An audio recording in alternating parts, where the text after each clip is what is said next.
निर्जीव यानी जिसमें जीवन ना हो। वो भी बात जब पत्थर की हो तो जड़ता को परिभाषित करने के लिए अन्य दूसरी उपमा की आवश्यकता ही नहीं महसूस होती।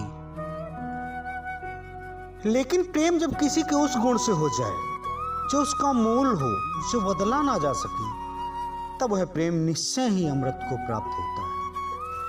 प्यारे काका, जो इस कहानी के मूल सूत्रधार हैं, उनका घर मेरे घर के पास ही था। वो पत्थर तोड़कर अपने परिवार का भरण पोषण करते थे। अपनी छेनी हथौड़ी से पत्थर की शिलाओं को अलग अलग आकार में गढ़ देते थे।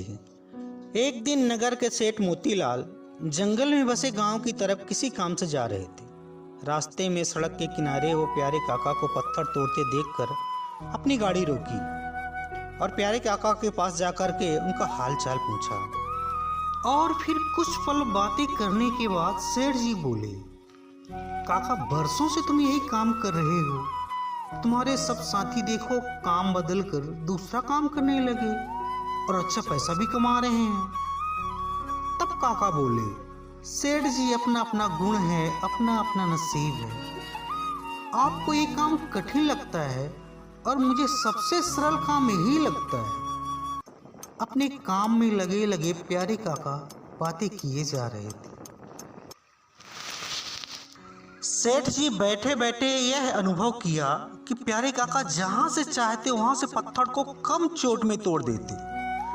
मानो ऐसा लगता जैसे पत्थर पहले से ही टूटने को तैयार बैठा हो। फिर सेठ जी बोले, ठीक है, पत्थर का काम मत छोड़ो, पर मेरी एक बात मान लो। इन्हीं पत्थर से पत्थर की शिलाओं में मूर्ति बनाने का काम शुरू कर दो। यह सुनकर प्यारे काका बड़ी जोर से हंसे। अरे सेठ, चलो माना कि मैं मूर्ति बनाने लगूंगा, लेकिन इस जंगल में मूर्ति खरीदने आएगा कौन? इस बार सेठ मुस्कुराया। काका, इस दुनिया में सबके खरीदार हैं। बिकने में तुम आ जाओ तो तुम्हारे भी खरीदार आ जाएंगे। अभी अनगढ़े सिलाएं बेचते हो तो उसके खरीदार आते हैं। कल गढ़ के बेचोगे तो उसके आएंगे।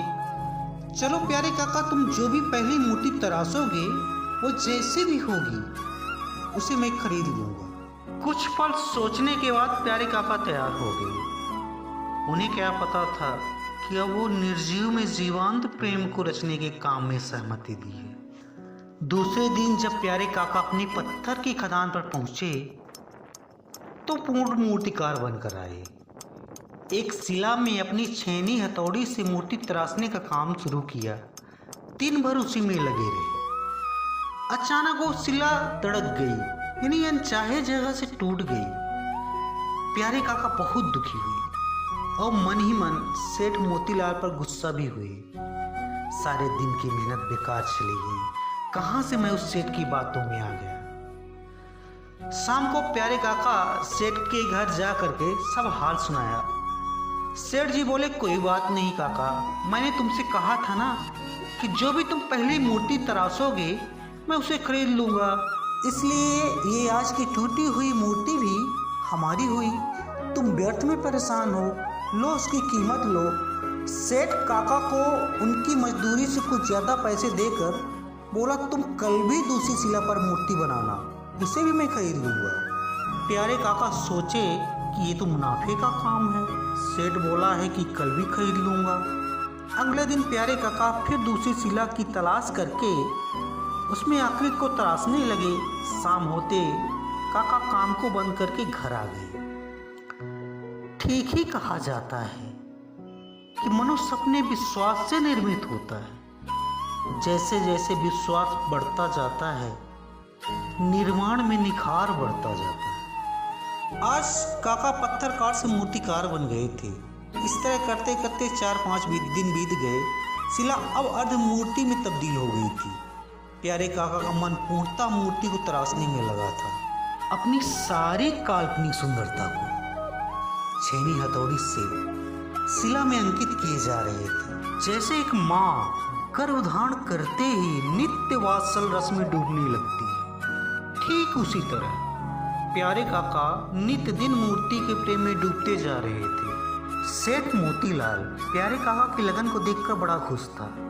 वह चुटकी लेते हुए मजाकिया लहजे से प्यारे काका से बोला, प्रेम तो नहीं होगा इस पत्थर की मूर्ति से? काका बड़े शांत मन से सांसों को अंदर की तरफ खींचते हुए बोले, पता नहीं, प्रेम हो गया या खो गया। सीने की धड़कनें अब तो मेरी उंगलियों में धड़कने लगी हैं। दिन भर इसी में खोया रहता हूँ। रात को घर भी जाता हूँ तो वहाँ भी इसी की फिक्र बनी रहती है, कहीं कोई इसे चुरा न ले जाए, कहीं कोई इसे तोड़ न दे। ये तो आपकी अमानत है, जैसे पूर्ण स्वरूप में आएगी ये आपकी हो जाएगी। इसका मोल तो पहले ही हो चुका है। धीरे धीरे वह निराकार शिला साकार भगवान श्री राम के रूप में परिणित हो गई। जबकि सेठ प्यारे काका को सिर्फ मूर्ति बनाने के लिए बोले थे, किसकी बनाना है ये नहीं बोले थे, पर जैसी छवि रचनाकार के अंदर बनी होती है ठीक वैसे ही छवि रचनाकार बाहर अंकित करता है। प्यारे काका को सूचना मिली कि आज शाम को सेठ मूर्ति लेने आ रहे हैं। प्यारे काका बड़ी दुविधा में थे, बड़े बेचैन थे। करूँ तो करूँ क्या? शायद आज के पहले भी काका कभी इतना बेचैन नहीं हुए होंगे। अंत में काका उसी मूर्ति के पास बैठकर मूर्ति की तरफ टकटकी लगाकर देखने लगते हैं, मानो जैसे मूर्ति से संवाद कर रहे हों। मैं बात हृदय की बोलूं क्या, चरणों में सर रख रोऊं क्या, तुम मन की सब पढ़ लो ना, मैं मुख से आखिर बोलूं क्या। कुछ पल टकटकी लगाए, मौन एकदम शांत, मूर्ति की तरफ देखते रहे। कुछ पल बाद मन हल्का सा हो गया, मानो जैसे जवाब मिल गया। बेडोल शिला थी मैं, तुम मुझको आकार दिए, अपनी धड़कती अंगुलियों से मेरे सीने में प्राण रचे, रचने के पहले कर चुके मेरा मोल प्रिय, अब ना अब ना अब ना बांध मुझसे प्रीति प्रिय। मूर्ति जैसे पूछ रही हो, हे मेरे रचनाकार, मुझे बस इतना बता, मैं हूँ किसकी, मुझ पर अधिकार किसका है। अक्सर कहा जाता है कि प्रेम ही सत्य है, सत्य ही प्रेम है, पर व्यवहारिक जीवन में प्रेम तो कभी सत्य समझकर स्वीकारा ही नहीं गया। सत्य तो हरदम किताबों में लिखी बातों के माप का पैमाना रहा। शाम को सेठ मोतीलाल मूर्ति को देखकर काफी खुश हुआ, अच्छी खासी रकम देकर मूर्ति ले जाने लगा, पर प्यारे काका मूर्ति देने से मना कर दी। सेठ बोला, कोई बात नहीं, हमारे पैसे वापस कर दो, मूर्ति रख लो। पर प्यारे काका, तुम इस मूर्ति का करोगे क्या, तुम्हारे किस काम की, जबकि मैं इसे ले जाकर के मंदिर में इसकी प्राण प्रतिष्ठान कराऊंगा। शाम सुबह तुम भी तो रोज मंदिर के पास से ही गुजरते हो, देख लिया करना, मैं तुम्हें रोका थोड़ी करूंगा। आगे सेठ बोला, प्यारे काका, कमल कीचड़ में खिलता है पर शोभा महलों की बढ़ाता है। ये तुम्हारे द्वारा बनाई गई पहली मूर्ति है, इसलिए ज्यादा प्रिय है। दूसरी तीसरी इससे भी अच्छी बनेगी, पर मैं जानता हूँ वो तुम्हें इतनी प्रिय नहीं लगेगी, उन्हें बेचने में तुम्हें कोई हिचक नहीं होगी। आगे सेठ चुटकियां लेता होगा, काका लगता है ये तुम्हारा पहला प्यार है। काका, यदि दुकानदार अपनी दुकान की सामग्री से प्रेम करेगा तो व्यापार क्या करेगा? तुम अपनी कला से प्रेम करो, न कि कलाकारी से। प्यारे काका को कुछ समझ में नहीं आ रहा था, तो करें क्या? सेठ को कैसे समझाएं कि जो मिट्टी कमल पैदा करती है उसकी रज में कमल की महक सन जाती है, वो कीचड़ रह कहाँ जाती है। प्यार पहला दूसरा तीसरा कब से होने लगा। प्यार को जब भी मापने की कोशिश की गई, तराजू के आते हुए विलुप्त हो जाता है। आखिरकार प्यारे काका सेठ को मूर्ति देने के लिए तैयार हो जाते हैं। सेठ मूर्ति को ले जाते वक्त उस शिला को भी साथ ले जाता है जो पहले दिन मूर्ति बनाते समय टूट गई थी। सेठ मूर्ति प्रतिष्ठान का भव्य आयोजन करवाता है। 9 रत्नों दिव्य वस्त्रों से मूर्ति सजाई गई। मंदिर के बाहर खड़े खड़े प्यारे काका देखते हुए सोचने लगे, सच में ये मूर्ति चमत्कारी है। इतनी जल्दी इसमें परमात्मा की पवित्र आत्मा आ गई, परमात्मा का अंश आ गया, और कितनी जल्दी इसने मेरी अपवित्र आत्मा को जिसने इसे जीवंत किया था, उसका उसने परित्याग कर दिया। ऐसा हो भी क्यों ना, मैं तो आज भी अपवित्र हूँ, अछूत हूँ, और अछूत वस्तुएं सदैव परित्याग के लिए होती हैं। मूर्ति को नहलाया गया द्रव्य अब चरणामृत अमृत हो गया था, जिसको बड़े प्रेम भाव से सौभाग्य समझकर सब ले रहे थे। प्यारे काका को भी सबके अंत में दिया गया। काका की नजर मंदिर की मूर्ति पर पड़ी, मानो वह अपने भाग पर मंद मंद मुस्कान के साथ इटला। एकाएक प्यारे काका भी मुस्कुरा देते।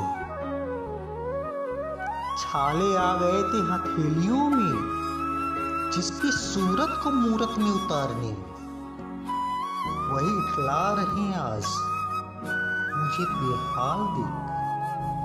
काका की नजर उस शिला पर भी पड़ी जो छैनी हथौड़ी की मार सह नहीं पाई थी, जो मूर्ति बनाते हुए पहले ही दिन टूट गई थी। उसे उस जगह रखा गया था जहां नारियल तोड़ी जाती थी।